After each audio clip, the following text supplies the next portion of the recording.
महाराष्ट्र विधानसभा चुनाव के अब तक के रुझानों ने एनडीए के नाम राज्य का सिंहासन लिख दिया है। इन चुनाव में एक तरफ बीजेपी और उसके सहयोगी दलों के प्रदर्शन की चर्चा हो रही है, तो वे भड़काऊ नारे भी दोबारा सुर्खियों में आ गए, जिन्होंने बीजेपी के हिंदुत्व के कार्ड को चमका दिया।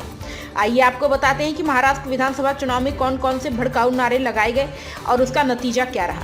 साथ ही जानकारी देते हैं कि इन नारों पर क्या क्या विवाद हुआ। महाराष्ट्र विधानसभा चुनाव के नतीजों की बात करें तो अब तक के रुझानों में बीजेपी गठबंधन 217 सीटों पर बढ़त बनाए हुए है, तो कांग्रेस गठबंधन की झोली में सिर्फ 58 सीटें जाती नजर आ रही हैं।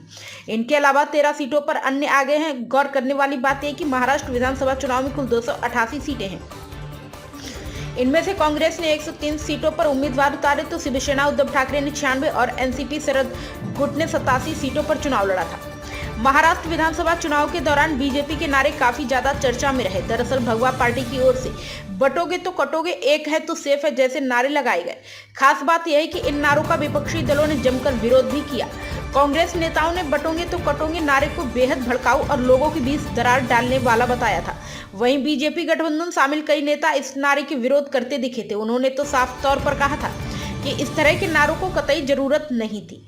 बटोगे तो कटोगे नारा उत्तर प्रदेश के मुख्यमंत्री योगी आदित्यनाथ ने हरियाणा चुनाव के दौरान इस्तेमाल किया था, जिसने पार्टी को बम्पर कामयाबी दिलाई। वहीं प्रधानमंत्री नरेंद्र मोदी ने एक है तो सेफ है का नारा दिया था, जो काफी हिट रहा। हरियाणा में मिली कामयाबी के बाद बीजेपी ने इन दोनों नारों को महाराष्ट्र और झारखंड विधानसभा चुनाव में भी आजमाया।